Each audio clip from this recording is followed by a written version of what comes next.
Welcome back. This is Attorney Patrick Silva. I'm going to be discussing what would happen if you catch a DUI and you happen to have a minor child under the age of 14 in the car. Stick around and find out.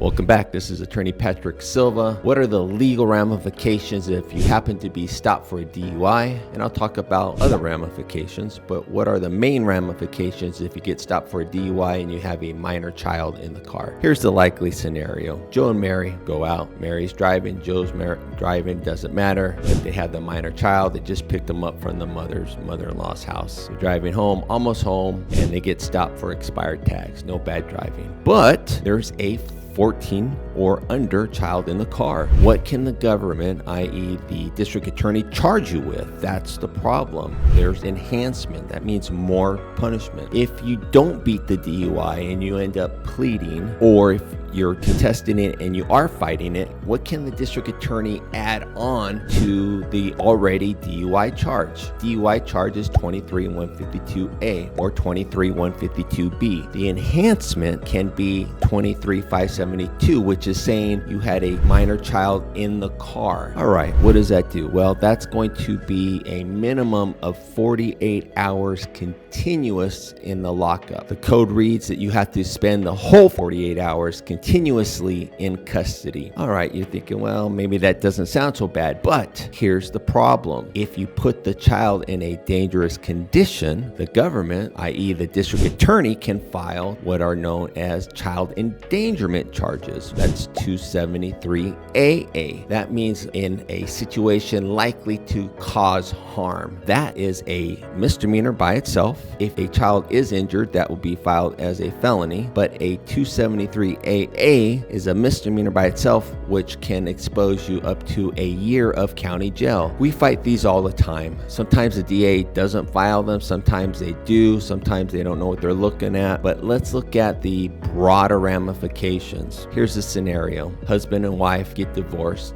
Wife happens to have custody, and then she's picking up her child. It might be after work. She went out with the girls. She has full custody. Husband has visitation rights. She picks up the child. She might have had one or two drinks. She might be close to the limit, not over the limit, but she gets popped for a DUI. What can happen in child custody court? The other party, no matter who catches the DUI, can take the person, if they plead guilty to a DUI, and if they're convicted of the 23-572, the enhancement for having a minor child, or the 273AA, a separate child endangerment charge. If you plead guilty to either one of those as an enhancement or a separate charge, then the other parent's going to haul you back into court, and they're going to be raising a stink with the judge to change custody from you as primary to them. Have I seen that a lot in the last 24 years? Yes, I have. That's why if you get an enhancement thrown on, you have to really fight to negotiate to get it off, or you're taking this all the way and fighting it as hard as you can. This is Attorney Patrick Silva. You can find me over at beatmydui.com. My daughter's a lawyer. She handles the wills, trusts, and probate here. You can find her over at silvaandsilvalaw.com. My son, he's a lawyer. He handles the personal injury side. You could find him over at silvaandsilvalaw.com. Give us a call, 909-798-1500. Have a nice day. Silva out. Bye.